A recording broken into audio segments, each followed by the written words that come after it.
Hard time by Charles Dickens. Hard time genre के according एक novel है जिसे चार्ल्स डिकन्स ने लिखा है। हार्ड टाइम का फुल टाइटल यानी पूरा नाम है hard time for this time. Means के हार्ड टाइम का मतलब तो मुश्किल वक्त होता है, फॉर दिस टाइम यानी इस वक्त के लिए वो मुश्किल वक्त। क्या चीज़ समझ में नहीं ना कुछ आ रहा कि इस वक्त के लिए वो मुश्किल वक्त या उस वक्त के लिए ये मुश्किल वक्त, क्या क्या कहना क्या चाह रहे हैं। तो जब हम इसकी समरी को अच्छे से डिस्कस कर लेंगे तो आपको समझ आ जाएगा। तो यहाँ से आपको इतना तो पता चल गया होगा कि ये सफरीज का है, यानी एक ट्रेजिक सा नॉवल है। इसके अंदर कोई हैप्पीनेस के, कोई कॉमेडी के, कोई फनी एलिमेंट्स हमें देखने को नहीं मिलेंगे। बहरहाल चार्ल्स डिकन्स ने इस नॉवल को 1854 के अंदर लिखा और 1854 के अंदर ही इसको पब्लिश करवा दिया। अब यहाँ पे ज़रा गौर करें कि 1854 के अंदर इस नॉवल को लिखा गया है और 1854 के अंदर ही इसको पब्लिश कर दिया गया है। अब ज़रा यहाँ डेट को गौर से देखें कि 1854 ये विक्टोरियन एज नहीं चल रही, और हमें पता है कि जो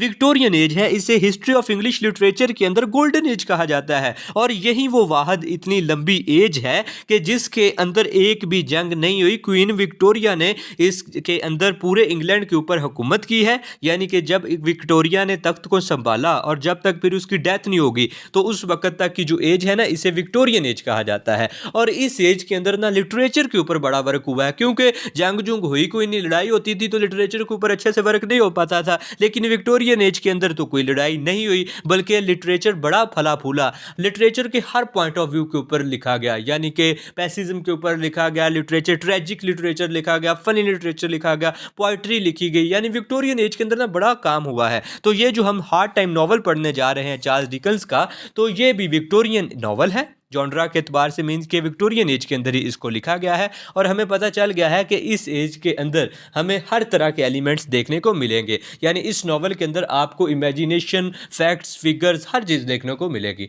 तो बढ़ते हैं अब इस नॉवल की समरी की तरफ।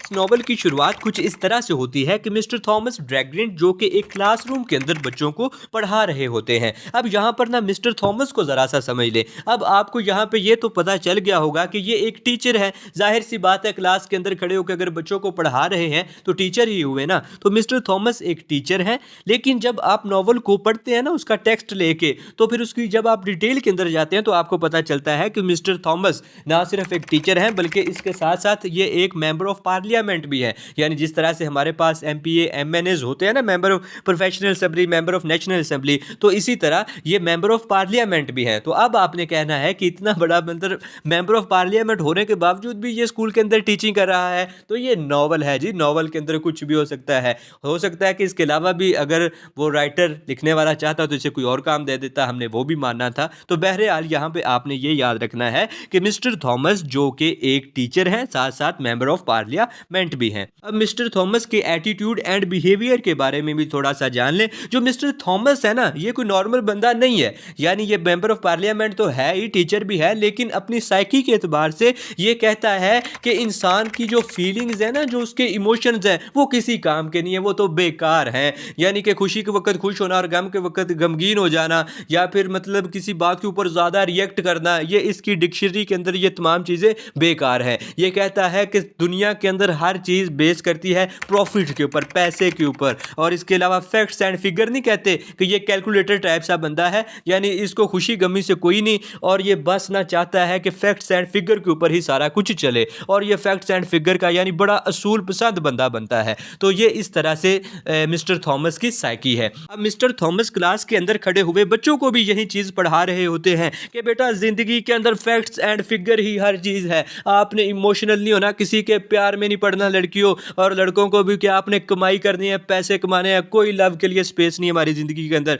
हमारा जो कुछ भी है वो सब का सब फैक्ट्स के ऊपर बेस करता है, फिगर्स के ऊपर हर चीज़ चलती है। तो सब कुछ पढ़ाने के बाद ये फिर एक बच्चों से सवाल नहीं करते होते। तो ये एक बच्ची जिसका नाम होता है सीसी, इसे कहते हैं कि सीसी खड़े हो जाओ और मुझे बताओ कि इस सवाल का क्या जवाब है। अब ये अंदर ही अंदर बड़ा ये ना चीज़ होप कर रहे होते हैं मिस्टर थॉमस के मैंने बच्चों को इतना ज़्यादा फैक्ट्स के ऊपर लेक्चर कैरेक्टर दे दिए हैं, तो मुझको ये जवाब भी कुछ ऐसा ही दें कि मैं खुश हो जाऊं। सीसी जो जब मिस्टर थॉमस के क्वेश्चन का आंसर देती है तो ये इसके अंदर ना बड़ी इमोशनल सी, बड़ी फीलिंग सी ऐड कर देती है। तो इस पर मिस्टर थॉमस को गुस्सा आ जाता है कि मैं तुम्हें सुबह से पढ़ा रहा हूँ फैक्ट्स एंड फिगर की बात, और तुम क्या मतलब कि फीलिंग्स के ऊपर ही घूम फिर के आ गई हो, मिशंस के ऊपर। तो ये कहती है कि सर जी, थॉमस साहब बात सुने, मेरे जो फादर है ना वो एक सर्कस के अंदर काम किया करते थे, मींस अब भी वो जिंदा ही हैं, वो एक सर्कस के अंदर काम कर रहे हैं, लेकिन वो मुझे छोड़ गए हैं। मैं तो दुनिया के अंदर अब अकेली हूँ, मेरा कोई वाली वारिस नहीं है।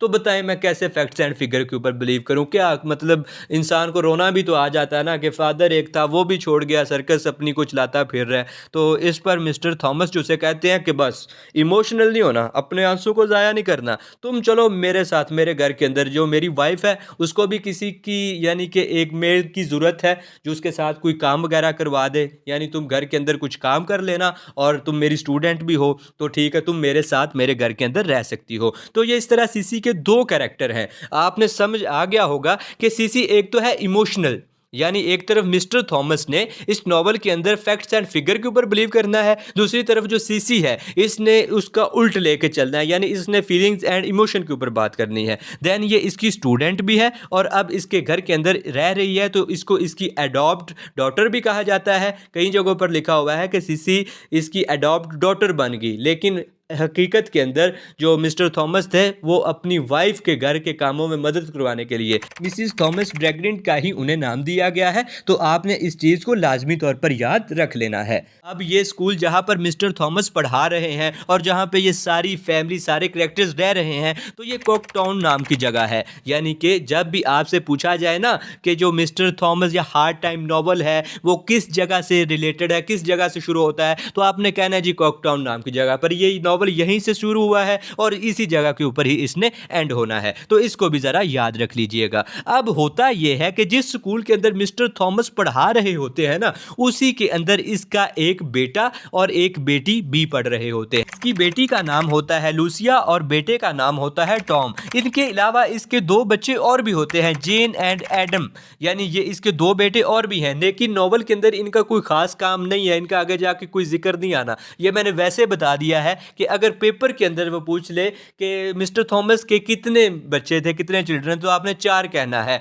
यानी कि जेम, एडम और ये इसकी जो बेटी है लूसिया और टॉम, ये इसके 4 बच्चे हैं। यहाँ पे कंफ्यूजन का शिकार नहीं होना कि कई जगह पर ना इसके 5 बच्चे देखने को आपको आएंगे, तो आपने कहना है हम लोग को तो लूसिया और टॉम को ही पता है, या इसके अलावा हमें अब जेन और एडम का पता चल गया, तो ये 5वां कौन सा है? तो मैंने शुरू के अंदर बताया ना, जो सीसी है जो इसको ने अडॉप्ट की है, मीन्स कि जिसका फादर सर्कस के अंदर चला गया उसे छोड़ के, तो कई जगहों पर इसे adopt daughter of the mister Thomas भी कहा जाता है, लेकिन बड़े रेयर केसेस के अंदर ये बात है। तो बहरहाल इस चीज़ को याद रख लीजिएगा। अब लूसिया और टॉम इसी स्कूल के अंदर पढ़ रहे हैं जहाँ पे इनका फादर मिस्टर थॉमस बच्चों को पढ़ा रहा है। तो अब स्कूल के अंदर भी और घर के अंदर भी मिस्टर थॉमस अपने बच्चों को भी यही बात कहता है कि हमने फैक्ट्स के ऊपर चलना है। अपनी बेटी जो लूसिया है, ये बड़ी बेटी है घर की, इससे भी ये यही कहता है कि तुमने ये प्यार व्यार के चक्कर में नहीं पड़ना। बंदा वो होता है, हस्बैंड वो होता है जिसके पास गाड़ियाँ हो, अच्छा सा बंगला हो, कल को वो तुम्हें खुश रख सके, और क्या चाहिए तुम्हें है?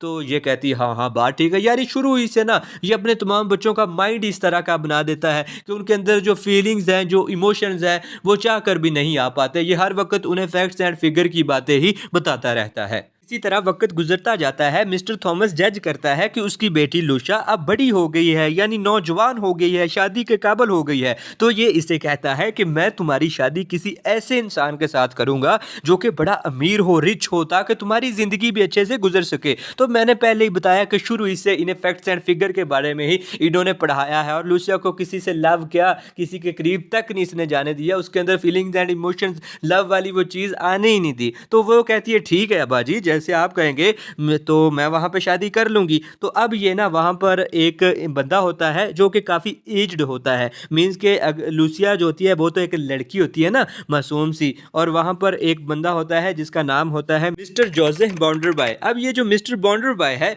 ये एक फैक्ट्री का यानी इंडस्ट्री का मालिक होता है और ये बड़ा रिच होता है, लेकिन इसकी एज काफ़ी ज़्यादा होती है। तो ये जो होता है मिस्टर थॉमस ये कहता है कि एज को मारो गोली, ये देखो ये एक इंडस्ट्री यानी फैक्ट्री का मालिक है और इसके साथ साथ इसका इतना बड़ा बंगला है, घर है, तुम्हें खुश रखेगा और तुम्हें क्या चाहिए। तो इस पर जो लूसिया होती है वो भी शादी के लिए मान जाती है और इसकी मिस्टर बॉन्डरबाई के साथ शादी हो जाती है। अब लूसिया शादी के लिए इसलिए भी मान जाती है कि इसका जो भाई टॉम होता है वो बेरोजगार फिर रहा होता है। तो ये सोचती है कि अगर मैं मिस्टर बॉन्डरबाई के साथ शादी कर लूँगी तो मेरे भाई को भी अच्छी जॉब मिल जाएगी, यानी वो एक फैक्ट्री का मालिक है तो ये भी फैक्ट्री के अंदर कोई ना कोई अच्छी सीट को संभाल लेगा और इसी तरह इसकी बेरोजगारी भी ख़त्म हो जाएगी। तो शादी के लिए मानने की एक वजह तो यानी मिस्टर थॉमस जो कि इसके फादर होते हैं उन्होंने कहा होता है। दूसरे नंबर पर ये सोचती है कि मेरा भाई मिस्टर टॉम भी किसी काम में आ जाएगा, यानी उसका रोजगार भी शुरू हो जाएगा। अब जब इन दोनों की शादी हो जाती है तो लूसिया और टॉम ये दोनों रहते हैं मिस्टर बॉन्डरबाई के साथ, क्योंकि जो टॉम होता है वो इसकी फैक्ट्री के अंदर कुछ काम करना शुरू कर देता है। मिस्टर बॉन्डरबाई की क्वालिटीज़ को भी थोड़ा सा देख ले। मैंने पहले ही बता दिया है कि ये एक रिच पर्सन है, यानी इसकी एक अपनी इंडस्ट्री है, एक फैक्ट्री है, लेकिन इसका जो बिहेवियर है ना वो भी जिस तरह मिस्टर थॉमस है ना कि फैक्ट्स एंड फिगर के ऊपर ही बिलीव करते हैं, तो ये भी बिजनेसमैन सा बंदा है, ऐसे ही कहता है और ये लोगों को कहता है कि ये जो सारी फैक्ट्री मैंने बनाई है, इतना बड़ा अपना साम्राज्य खड़े किया है, तो ये मैंने अपनी मेहनत से किया है। जब मैं ये कहता छोटा था ना, मुझको मेरे पेरेंट्स ने गटर में ही फेंक दिया था कि पड़े रहो और मैं वहाँ से यानी कि मैंने अपनी बेस खुद बनाई है, ये झूठ बोल रहा होता है। तो उसको आगे जाके क्लैरिफाई करेंगे कि ये क्यों और कैसे झूठ बोल रहा होता है। यानी ये लोगों से ना शोहरत चाहता है, यानी ये पब्लिसिटी का भूखा और बड़ा डिप्लोमेटिक सा बिजनेसमैन है। अब शादी के बाद लूसी के साथ भी इसका यानी जो लूसिया होती है उसके साथ इसका जो बिहेवियर होता है वो कुछ अच्छा नहीं होता, लेकिन वो भी फैक्ट्स एंड फिगर को ही सुन सुन के बड़ी हुई होती है। तो वो भी कहती है क्या बिहेवियर को क्या करना है, खाने पीने के लिए तो काफ़ी कुछ इसने दिया हुआ है ना, बस अच्छा गुजारा हो रहा है और देखो टॉम को भी तो इसने जॉब के ऊपर रख लिया है ना, तो ये उसके बिहेवियर को कोई इतना ज़्यादा नोट नहीं करती। मिस्टर बॉन्डरबाई की फैक्ट्री को ज़रा देख लेते हैं। जाहिर सी बात है जब फैक्ट्री है तो इसके अंदर काफ़ी वर्कर्स काम कर रहे होंगे, तो इसके अंदर भी इस फैक्ट्री के अंदर भी बहुत सारे वर्कर्स काम कर रहे होते हैं। इनमें एक वर्कर होता है जिसका नाम होता है स्टीफन ब्लैकपॉल। अब ये जो स्टीफन ब्लैकपॉल होता है ना ये बड़ा परेशान सा लगा होता है। तो मतलब ये क्यों परेशान होता है? इसके बिहेवियर की वजह से, मिस्टर बॉन्डरबाई की बिहेवियर की वजह से परेशान रहता है? नहीं, ये उसे बताता है कि मेरी जो बीवी है ना उसने मुझे बड़ा परेशान किया हुआ है, मेरी तो जान खा गई है ये औरत, सारा दिन इधर फैक्ट्री के अंदर काम करता हूँ, मैं इसको तलाक दे देनी है। तो ये जाता है मिस्टर बॉन्डरबाई के पास और उसे जाके कहता है देखें मैं आपकी फैक्ट्री के अंदर वर्कर हूँ ना। तो मिस्टर बॉन्डरबाई कहते हैं हाँ तुम मेरी फैक्ट्री के अंदर वर्कर हो, इसमें क्या नई बात है। तो ये कहता है देखें कि मेरी जो बीवी है ना उसने मुझे बड़ा परेशान किया हुआ है, तो मैंने देनी उसे डिवोर्स, तो मैं क्या करूं।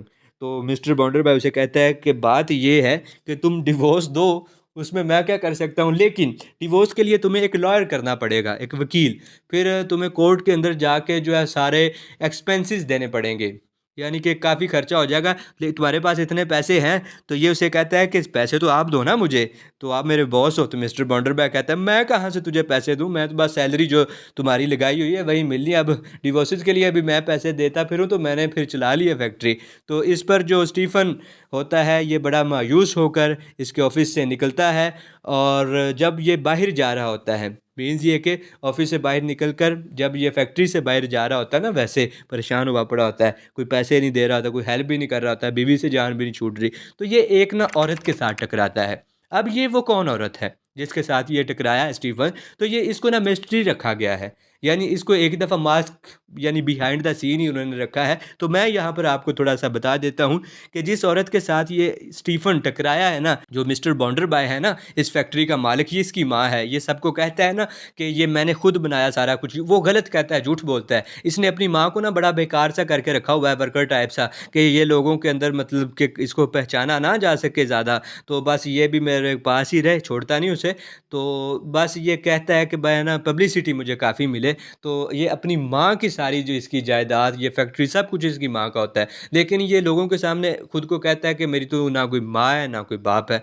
तो ये जो औरत के साथ स्टीफन टकराया है ये इसकी माँ होती है। अब ये इसकी माँ है, ये किसको पता है, ये इसके घर में ना एक नौकरानी काम करती है जो कि एक बेवा औरत होती है, जिस मिसिस सेपराट। अब इसी तरह से दिन गुजर रहे होते हैं और मिस्टर बॉन्डरबाय के जितने भी कारनामे हैं वो आहिस्ता आहिस्ता सामने आना शुरू हो जाते हैं। मिस्टर बॉन्डरबाय ना ये बहुत ज़्यादा वाइन पीना शुरू कर देता है, उसके अलावा ये गैम्बलिंग यानी जुआ खेलता है और जुए के अंदर ना इसको काफ़ी लॉस हो जाता है, यानी ये मिल इसके पास होती है कर्जे के अंदर डूब जाती है और इसके ऊपर भी बड़ा कर्जा चढ़ जाता है। अब ये तमाम हालात जब चल रहे होते हैं ना तो यहाँ पर एक न्यू करेक्टर की एंट्री होती है जिसका नाम है मिस्टर जेम्स हार्थ्यूज। अब ये जो मिस्टर जेम्स है ये लंदन से आया है और ये कोई फ़कीर टाइप इंसान नहीं होता, मतलब कि जॉब दे दो, नौकरी दे दो, कुछ सैलरी मिल जाए, कोई पैसे कमा ले, नहीं।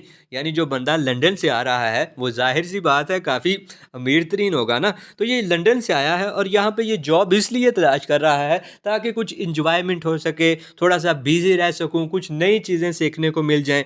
तो इसलिए ये यहाँ पर आकर मिस्टर जो बॉन्डरबाय है इससे मिलता है और इससे नौकरी की डिमांड करता है, जॉब के लिए कहता है। तो मिस्टर बॉन्डरबाय कहता है लंदन से आया, इतना एक्सपर्ट बंदा है, इसको हायर कर लेता है। अब जब ये इस फैक्ट्री के अंदर इंटर होता है, मीन हायरिंग के बाद जब ये फैक्ट्री के अंदर आता है तो इसकी नज़र पड़ती है लूसिया पर। जब मिस्टर जेम्स लोसिया को देखता है तो इसे देखते ही प्यार हो जाता है, मीन्स कि लव एट फर्स्ट साइट, देखते ही प्यार, नज़र मिली आंखें हुई चार और दोनों को यह प्यार हो जाता है या मतलब एक को प्यार हो गया। तो यहाँ पर मिस्टर जेम्स को लोसिया से प्यार हो जाता है। अब इसकी आना ये पता लगवाता है ये लड़की है कौन, तो इसको वर्कर बताते हैं बच के मिस्टर बॉन्डरबाय की वाइफ है और ये जो टॉम है ये इसका भाई है, ये मिल के अंदर जो इतनी मतलब अच्छी सीट के ऊपर बैठा हुआ है। तो ये सोचता है कि यार लूसिया से प्यार हो गया, रहा तो मुझसे अब जाना कोई नहीं, इसको मतलब कि मैं इसके साथ कहीं भाग भूग जाऊंगा या इसकी शादी हुई है तो क्या हुआ, टूट जाएगी। तो ये ना अब उसके पास जाने के लिए यानी लूसिया के पास जाने के लिए ये कहता है कि टॉम को ना इस्तेमाल करूं। तो ये टॉम का ना बड़ी ये लालच लूलच देता है उसको, बड़ी उससे इन्फॉर्मेशन लेता रहता है कि लूसिया को क्या पसंद है, आप कहाँ पे रहते थे, यानी सारी स्टोरी टॉम से ये पता कर लेता है। और एक दिन जब लूसिया अकेली होती है ना तो ये उसके पास टपक पड़ता है मिस्टर जेम्स और उसे कहता है कि लूसिया देखो मुझे सारा पता चल गया है कि ये जो मिस्टर बॉन्डरबाय, तुम इतनी हसीन खूबसूरत कम सिन कली, और ये जो है मिस्टर बॉन्डरबाय इतना एज्ड बंदा, मुझे पता है कि तुम्हारे फादर जो मिस्टर थॉमस हैं वो मुझे टॉम ने सारा कुछ बता दिया, किस तरह फैक्ट्स की बात करते हैं और तुम्हारी शादी इसके साथ कर दी। और मुझे ये भी पता है कि तुम इस शादी से खुश कोई नहीं हो, बस एवं ये गाड़ियों के चक्कर में, ये फैक्ट्रियों के चक्कर में मतलब किसके साथ रह रही हो, तो लेकिन तुम दिल से इसके लिए खुश नहीं हो। तो इस पर जो लूसिया होती है वो थोड़ी सी कंफ्यूज्ड हो जाती है कि बात तो सही कर रहा है, लेकिन उसे जवाब कोई नहीं देती और इसे कहती है हटो छोड़ो पड़ा। तो जब ये सब बातें कर रहे होते हैं ना तो मैंने बताया था ना कि एक नौकरानी इसके घर में होती है, एक विडो मिस्टर बॉन्डरबाय के घर में, इसका नाम मिसिस स्पार्टसिट होता है। तो ये इनको देख रही होती है, लेकिन ये देख रही होती है कि ये जो जेम्स है इसकी कोई हरकतें ठीक नहीं लग रही और जो लूसिया है ये भी इसे डील दे रही है, मीन्स को उसके पास खड़े होकर बड़े मज़े से बातें सुन रही है, इसको तो चाहिए ही कि इससे दूर चली जाए। तो ये कहती है कि मैं मिस्टर बॉन्डरबाय को बताऊंगी कि इनके दरमियान कुछ चल रहा है। तो ये सोचती है लेकिन बताती नहीं, अभी के दफ़ा इसने नहीं बताया। तो अब ये सारा सीन इसने देख लिया है। अब जो लूसिया वो चली जाती है, जेम्स भी एक दफ़ा साइड पे हो जाता है। अब फैक्ट्री के अंदर ना वर्कर हड़ताल कर देते हैं, यूनियन बना लेते हैं और वर्कर्स डिमांड करते हैं कि हमारी सैलरी के अंदर इजाफा किया जाए, मिस्टर बॉन्डरबाय हमसे काम ज़्यादा लेता है, पैसे कम हैं। तो ये यूनियन बनाकर ना एक मुकम्मल इसके खिलाफ हड़ताल करने का फैसला करते हैं। तो जब ये सारे वर्कर्स मिलकर स्टीफन ब्लैकपॉल से कहते हैं कि तुम भी आओ, जो मैंने बताया था ना कि इस फैक्ट्री के अंदर वर्कर अपनी बीवी से बड़ा तंग होता है और तलाक देने के लिए उसके पास पैसे नहीं होते, जो गया था इसके पास, तो उसको कहते हैं कि तुम भी आओ इस यूनियन के अंदर। ये कहता है नहीं नहीं मैं क्या हूँ यूनियन के अंदर, मुझे तो मेरी बीवी यूनियन पड़ गई है, वो तो मुझे खा गई है, मैं नहीं तुम्हारे साथ यूनियन के अंदर आना। तो ये यूनियन को ज्वाइन भी नहीं करता। तो इस पर मिस्टर बॉन्डरबाय कहते हैं कि ये क्या चल रहा है बाहर, शोर किस बात का है। तो ये मिस्टर जो ये है स्टीफन, ये अकेला होता है तो इसको वो बुलाते हैं और कहते हैं क्या सीन, क्या क्या चल रहा है। तो इस पर ये उसे कुछ भी नहीं बताता कि ये हड़ताल हो रही है कि हमारी सैलरीज में इजाफा किया जाए या आपके बिहेवियर से ये तंग हैं सारे वर्कर्स। तो जब ये चुप करके खड़ा रहता है ना, इसको ये गुस्सा आता है कि इसने, मैं अपनी वाइफ को डिवोर्स देनी थी, इसने मुझे पैसे तक नहीं दिए, मैं क्यों उसको सारी स्टोरी बताऊँ। तो ये उसे कहता है चल कुछ तो बोल, ये कोई उसे रिप्लाई करता ही नहीं। तो वो गुस्से के अंदर आके इसको नौकरी से, जॉब से निकाल देता है। तो ये कहता है निकाल दे, ठीक है कोई बात नहीं। और जब लूसिया और टॉम को इस बात का पता चलता है कि मिस्टर बॉन्डरबाय ने स्टीफन, जो कितना पुराना हमारा वर्कर था, उसको नौकरी से इस वजह से निकाल दिया है कि उसने यूनियन के बारे में उसको रिप्लाई नहीं किया, नहीं बताया कि क्या हो रहा है बाहर, तो इस गुस्से में आकर उसने उसे निकाल दिया। तो इस पर लूसिया ये कहती है बड़ा गरीब बंदा है, तो उसके पास तो अपनी बीवी को तलाक देने के लिए पैसे नहीं है, तो अब वो कहाँ से कमाएगा। तो इसके पास कुछ पैसे होते हैं, ये टॉम से कहती है कि चलो ना उसके घर जाकर उसे दे आते हैं। तो टॉम कहता है हाँ बात ठीक है। तो ये दोनों उसके पास जाते हैं, स्टीफन के पास, और उसको कुछ पैसे देते हैं और उसे कहते हैं कि ये अपने पास रखो, यानी लूसिया उसे कहती है कि इसको अपने पास रखो और एक नई जॉब तलाश कर लो, तुम इतने ओल्ड वर्कर हो, तुम्हें इजीली कोई और जॉब मिल जाएगी, और तब तक इन चीज़ों से यानी ये पैसे ले लो और इससे तुम खा पी लेना और अपना गुजारा करना। तो ये कहता है जी बहुत शुक्रिया। तो अब ये लूसिया भी उधर ही होती है, टॉम ना इसके पास होता है स्टीफन के, और इसे कहता है कि यार तुम बड़े वेल मतलब कि इतने अच्छे वर्कर हो, तो यहाँ जो बैंक है यहाँ पर क्रॉकटाउन के अंदर, यानी जहाँ पर ये क्रॉकटाउन सारी जगह है ना, तो वहाँ पर एक बैंक होता है। तो ये कहता है कि तुम ना उधर बैंक के सामने जाके खड़े हो, उधर यानी कि ना बहुत सारे लोग आते हैं जिनको ज़रूरत है मुलाजमों की, सर्वेंट्स की, तो वो तुम्हें वर्कर्स को वहाँ से ले लेंगे, तो तुम ना बैंक के सामने जाके खड़े हो करो। तो ये स्टीफन कहता है हाँ चलो मेहरबानी आपने मुझे बता दिया, मैं बैंक के सामने जाके खड़ा हो जाऊँ करूँगा। तो अब ये दिन रात ना उसी बैंक के आगे कभी पीछे बेचारा खड़ा होता रहता है, लेकिन इसको कोई भी नहीं पूछता। तो अब तंग आकर जब स्टीफन को कुछ भी नहीं ना सूझता, तो ये इस कॉकटाउन नाम जो जगह होती है, जो विलेज होता है, इसको छोड़कर चला जाता है। अब जैसे ही स्टीफन कॉकटाउन नाम की जगह को छोड़कर चला जाता है, तो एक अफवाह नहीं मीन्स के खबर उड़ती है कि बैंक के अंदर रॉबरी होगी, बैंक को किसी ने लूट लिया। तो सारे लोग कहते हैं कि स्टीफन बड़े दिनों से इधर घूमता था, कभी आगे कभी पीछे, उसने सारा पहले जायज़ा लगाया बैंक का, अब उसने कर लिया रॉबरी, तो ये स्टीफन का ही काम है। तो इस पर लूसिया कहती है कि स्टीफन को तो मैंने पैसे भी दिए थे, उसने ये क्या कर दिया। उसको ये नहीं पता होता कि ये मेरे भाई हरकत टॉम की है, यानी उसने उसे मशवरा दिया था जानबूझ के, और उसी ने डिकेटी की होती है टॉम ने। लेकिन सारे का सारा इल्ज़ाम अब स्टीफन के ऊपर जा रहा होता है, तो टॉम भी चुप करके बैठा रहता है कि ठीक है स्टीफन मिल भी नहीं रहा, तो इसका मीन्स ये है कि सारे कह रहे हैं कि वो पैसे लेके भाग गया, वो तो बेचारा अपने कहीं रोज़ी रोटी ढूंढने के लिए गया होता है। जब लूसिया उसे लिखती है लेटर कि स्टीफन तुमने रॉबरी कर दी है, तुमने की है या नहीं की, तो ये यहाँ पर खबर उड़ी पड़ी है, तुम कहाँ हो। जब ये उसको लेटर लिखती है और स्टीफन पढ़ता है उस लेटर को कि मैं रॉबरी की थी, मैं तो अपनी बीवी के हाथों से तंग हूँ, मेरे पास तो खाने के लिए पैसे नहीं है।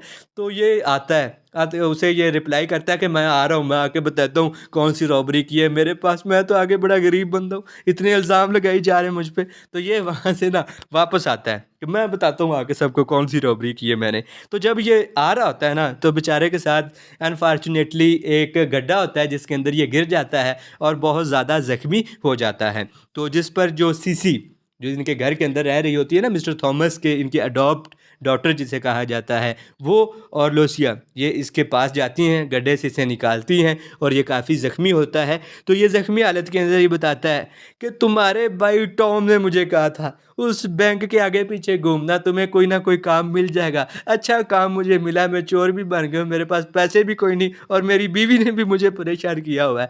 तो उसकी ना बेचारे की हालत काफ़ी ख़राब होती है और स्टीफन की डेथ हो जाती है। अब जब स्टीफन की डेथ हो जाती है ना, तो सबको पता चल जाता है कि टॉम ने, वो मरते वक्त कह के गया था कि टॉम ने उसे मशवरा दिया था, इसी टॉम का ये काम है। अब जब अपने बेटे के ऊपर बारी आई ना, तो तब मिस्टर थॉमस जो इसका फादर है, जो टीचर भी है, साथ साथ मेंबर ऑफ पार्लियामेंट भी है, तो इसकी जो टोन है वो चेंज हो गई। अब फैक्ट्स एंड फिगर निकल गए। ये कहता नहीं मेरा बेटा, ये बड़ी बदनामी हो जाएगी कि इसने रॉबरी की है, और वैसे भी ये तो लंबा अंदर जाएगा। तो ये कहता है लूसिया से कि किसी को ना बताना, और हम ना इसको दूसरे किसी मुल्क के अंदर भेज देते हैं, ना ये इधर होगा, ना इसे पुलिस पकड़ेगी, और ना हमारी बदनामी होगी। तो ये बात बढ़ने से पहले पहले ना बस इसको ज़रा हम भेज देते हैं कहीं आगे, यानी दूसरे मुल्क के अंदर। अब ये तमाम बातें एक इसका शागिर्द बिट्ज़र भी सुन रहा होता है। बिट्ज़र से ये कहता है, बिट्ज़र बेटा तुम ना ये किसी को ना बताना।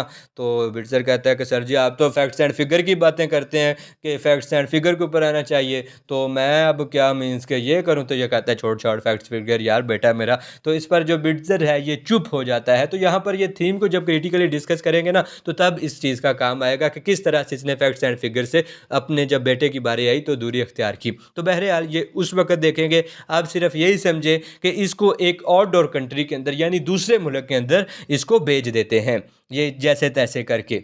दोबारा से ज़रा मिस्टर बॉन्डरबाई की तरफ आ जाएं कि मिस्टर बॉन्डरबाई जो कर्जे के अंदर डूबा पड़ा है, वर्कर इसके अगेंस्ट हड़ताल की हुई है। तो ये कुछ दिनों के लिए फैसला करता है कि यहाँ को यानी कि इस जगह को जहाँ पे इसकी फैक्ट्री होती है कॉकटाउन, इसको छोड़कर कुछ दिनों के लिए ये बाहर चला जाए। तो ये बाहर चला जाता है। अब घर के अंदर जो लूसिया है वो अकेली होती है और जेम्स को पता चल जाता है कि मिस्टर बॉन्डरबाई तो क्या चला। जेम्स टपक पड़ता है इसके पास और लूसिया से कहता है कि मान लो मेरी बात, मेरे साथ भाग चलो, इसके से डिवोर्स ले लो, मेरे साथ शादी कर लो, देखो मैं तुम्हारा बड़ा ख्याल रखूंगा, हम लंदन चले जाएंगे। तो जो लूसिया होती है ना, वो भी जो जिस तरह से कहते नहीं कि उसके भी पाँव डगमगा जाते हैं, कहती है अच्छा तो तुम ना फिर इस तरह करो, ये घर के अंदर ना आना, अब तो मैं तुम्हें एक और जगह पर आके मिलूंगी। और अब ये तमाम चीज़ें वो जो घर के अंदर इसके निगरानी है मिस्टर बॉन्डरबाई की, जिसका मैंने नाम बताया हुआ है पहले ही आपको इसी पार्ट से, तो ये लूसिया का पीछा करती है कि कहाँ जाती है अपने यार को मिलने के लिए। मेरे जो बॉस मिस्टर बॉन्डरबाई हैं ये उनको धोखा दे रही है। तो ये कहती है इनफ, बड़ा हो गया, अब मैं मिस्टर बॉन्डरबाई को बताती हूँ कि ये आपके पीछे क्या क्या करती फिरती है आपकी बेगम। तो ये मिस्टर बॉन्डरबाई को सारा कुछ बता देती है कि एक दफ़ा इससे पहले जेम्स से बातें कर रहा था और इस दफ़ा तो इन्होंने हद कर दी, ये खुद उसे मिलने गई है कि मैं वहाँ पे आऊँगी। तो मिस्टर बॉन्डरबाई कहता है कर लो बात, अब कहाँ पे गए हूँ मैं। तो ये कहती है वो मुझे क्या पता है, मैं उसके पीछे गई थी काफ़ी और आगे जाके वो गुम हो गई है। तो ना मिस्टर जेम्स का पता है और ना तुम्हारी बीवी लूसिया का पता है, वो निकल गए हैं मेरे ख्याल से दोनों। अब ये ना यहाँ पे इस राइटर ने क्लियर नहीं किया कि जाती तो ये उसके पास ही है, जेम्स के पास ही, तो लेकिन यहाँ पर डायरेक्टली वहाँ पता नहीं उससे मिल के यानी मिलने के बाद ये अपना जो इसके फादर का घर है यानी जहाँ पर मिस्टर थॉमस होता है वहाँ पर चली जाती है। अब जब ये मिस्टर थॉमस के यहाँ होती है ना, तो वो मिस्टर बॉन्डरबाई बड़ा आग बगोला होता है कि मैं ढूंढता उसे। तो उसे जब ये ढूंढना शुरू करता है तो उसे पता चलता है ये मिस्टर थॉमस यानी वो तो अपने फादर के घर गई हुई है। उसने सोचा कि तुम ज़रा बाहर गए हुए हो कुछ दिनों के लिए, तो मैं इस घर के अंदर अकेली क्या करूं, मैं ज़रा अपने फादर के पास अपनी फैमिली के पास चली जाती हूं। तो जब ये यहाँ पे आता है तो इसे आके कहता है मिस्टर थॉमस से, बात सुनो, कितने फैक्ट्स एंड फिगर की बात करते हो, ये तेरी बेटी मेरी वाइफ मिस्टर जेम्स आया लंदन से, उसके साथ इस तरह से मेरी वो जो नौकरानी उसने मुझे सारा बता दिया है, तो इसे पूछ ले अब कि अगर तो इसने उसके साथ रहना है तो उसके साथ, अब मेरे साथ ना चले, बस उसके साथ ही ये ऐश करे। तो इस पर जो लूसिया आती है वो कहती है ठीक है कर लूँगी मैं उसके साथ ही, तुमने बड़ा मुझसे खुश रखा हुआ है। तो अब मिस्टर बॉन्डरबाई यहाँ से चला जाता है। तो यहाँ पर ये ज़रा याद रख लें कि जब ये मिलने गई थी ना जेम्स को कि मैं किसी और जगह पर तुम्हें मिलूँगी, तो तब यकदम से यानी ये अपने घर आ गई, अपनी फैमिली के पास आ गई। तो ये आते ही अपनी फैमिली को ना इसने बड़ा दबोचा कि तुम लोगों ने फैक्ट्स फिगर की बात करके मेरी वाट लगा दी है, मेरी ज़िंदगी ख़राब कर दी है, पता नहीं उस जेम्स ने इसे क्या कहा था मिल के। यानी ये बड़ी परेशान होती है घर आके और इतना ज़्यादा मतलब ये शोर मचाती है, तो ये बेहोश होकर गिर जाती है। और जब ये बेहोश होकर गिर जाती है ना, तो मिस्टर थॉमस को भी एहसास होता है कि नहीं यार मैंने ठीक नहीं किया है, मैं फैक्ट्स फिगर की बातें करता हूँ, यानी अपने बेटे की बात आई है तो उसको मैंने बाहर भेज दिया है। तो ये कहता है फीलिंग एंड इमोशंस का भी बड़ा रोल होता है, पैसे के साथ ही नहीं बस ज़िंदगी गुजारी जा सकती, यानी मटेरियलिज्म ही इंसान को है वो हर तरह से खुशी नहीं दे सकती, उसके अंदर फीलिंग्स एंड इमोशंस भी होना चाहिए। यानी ये मियाँ बीवी का हस्बैंड एंड वाइफ है, तो मैंने पैसों को देखकर इसकी शादी तो कर दी, एक एड बंदे के साथ इसने कर भी ली, तो लेकिन अब इनकी जो मैरिज लाइफ है वो कामयाब नहीं हुई, यानी कि इनके दरमियान मोहब्बत नहीं थी, लव नहीं था, फीलिंग एंड इमोशंस नहीं था कुछ भी इस तरह का, तो पैसों की वजह से ये एक मैरिज तक नहीं कामयाब हो सकी। तो अब इसको एनालाइज हो जाता है मिस्टर थॉमस को कि मैंने वाकया ही में गलत किया था। तो अब जब इस तरह से मिस्टर बॉन्डरबाई आता है और इसको कहता है कि मेरे साथ चलने या जेम्स के साथ रहने, तो ये उसे कहती है जा जा मैं जहाँ भी रहूँ। ये फैसला करती है कि ये किसी के साथ भी शादी नहीं करेगी और जो इनके घर के अंदर सीसी है यानी जो इसने की अडॉप्ट डॉटर है ना, इसकी अडॉप्ट सिस्टर लगी, तो ये फैसला करती है कि इसके जो बच्चे हैं मैं उनकी देखभाल करूंगी और इसी के साथ रहूंगी, लेकिन मैं शादी नहीं करूंगी। और जो मिस्टर थॉमस होता है वो भी ये फैसला करता है कि मैं भी फैक्ट्स फिगर को बस एक लिमिटेड हद तक ही रखूंगा और अपनी सारी ज़िंदगी जो है वो अब लोगों की खिदमत के अंदर गुजार दूंगा। और जो इनका भाई टॉम जो गया हुआ है दूसरे कंट्री के अंदर, उसकी भी ये खबर आती है कि वहाँ जाकर उसकी भी डेथ हो गई है, और जब वो मर रहा था तो वो अपनी फैमिली को याद कर रहा था और अपने किए पर शर्मिंदा था। तो इसी के साथ ये नावल एंड हो जाता है। उम्मीद करते हैं कि हार्ड टाइम से रिलेटेड बहुत सारी चीज़ें आपको क्लियर हो गई होंगी। नेक्स्ट लेक्चर में हार्ड टाइम के राइटर चार्ल्स डिकेंस की बायोग्राफी को डिस्कस करेंगे। तब तक के लिए इजाज़त दीजिए। अल्लाह हाफिज़।